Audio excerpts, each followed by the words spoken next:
And I'll just say it this way.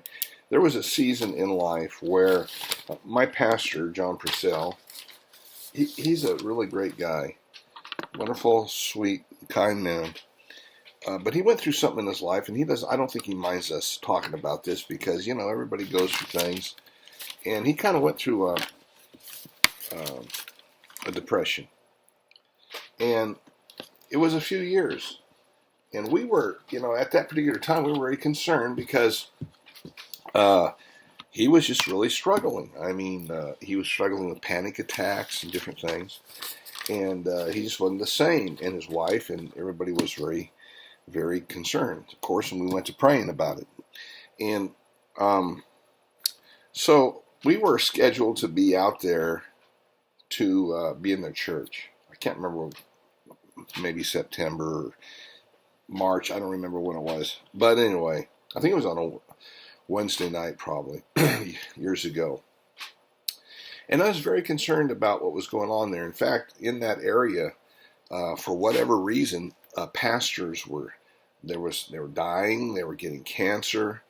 They were having church splits, and the pastors in that area are very close, and so they all knew each other, about what was going on. It was a rough time. There were several major churches that fell apart, all that kind of stuff. And then we had our pastor who had this problem, this issue. So anyway, I was aware of all that, but I wasn't expecting this to happen. But when I got up, I was sitting on the platform with him, and they were worshiping. And all of a sudden I had, again, here we go, a mini vision. And in the vision I saw a satanic cult. Now let me explain this because you need to understand. We're not talking about a bunch of kids who decided to worship the devil, and play heavy music, metal music. We're not talking about that. We're talking about a generational satanic cult that was in Turlock, California, still there today, one of the most evil places there is in that area, in California. And California has a lot of evil places, but that's one of them. And I saw this in the spirit. And what I saw was, an assignment that was given to them by the devil, by satanic powers, that they were to curse and pray, whatever they do, put spells, curse, pray, all that junk, come against the churches and the pastors of that area. And their assignment was to do this 24 hours a day, 7 days a week, 365 days a year. In other words, they were going to set it up so that somebody, every moment of every day, was going through these curses and these events, the voodoo, hoodoo, and all that. Can you imagine such a thing as that? And I even saw in the vision that if somebody did not do their part and got tired and trying to see, and they caught them falling asleep when they're supposed to be doing this, they whipped them, they beat them, bloody. So this was something that had went on for a long time, and this is what was stirring up all the trouble. Somebody says, well, you know what, the devil can't, those curses and stuff, he can't curse the body of Christ like that. Well, why did Paul write to the Galatians and say, who's bewitched you to believe this stuff?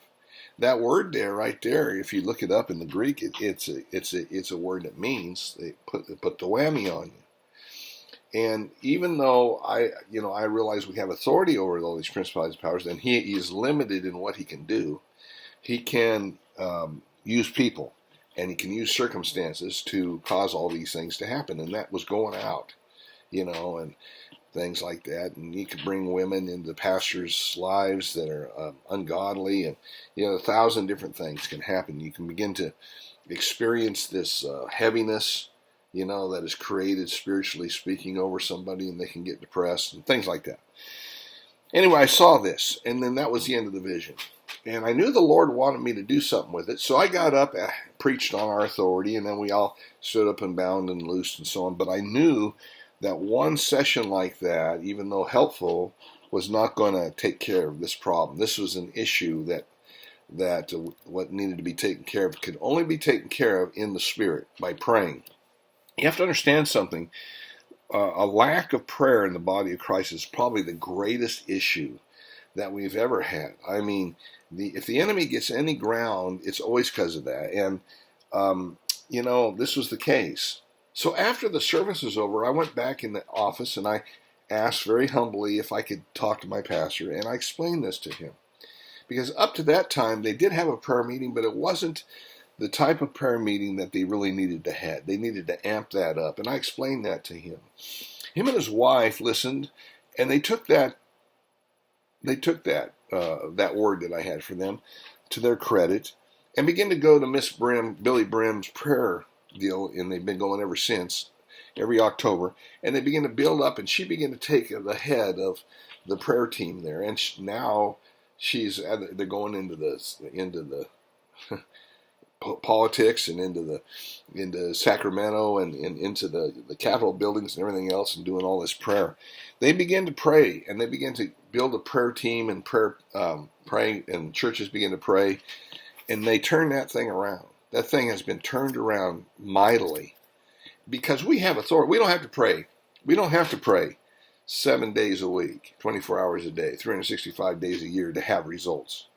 But we do have to pray enough to counteract something like that. And they just weren't doing it. When they began to do it, that thing ceased. When they began to understand it, they took authority of it, stopped. I can only imagine the frustration that had hit the satanic cult and the leaders because their operation all of a sudden shut down. It was just like, boom, didn't work anymore. And that's what happens. And thank God for the gifts of the Spirit. Thank God we got a word. Thank God we saw it. Thank God we operated in it. Thank God they operated in it. And everybody's happy. Well, I ran out of time. Listen, if this has been a blessing to you, please share it. Subscribe. Do all those things, please. It helps us, on YouTube and so on. And if you will, and you know somebody out there that this might be a blessing to, please share it. And then go down if you want to. We have links to all of our websites, and you can send prayer requests there as going over to our website and all of that kind of stuff. And you can become a partner with us if you wish. That's all up to you. But anyway, remember this: feed your faith, starve your doubts to death. Until next time, God bless you.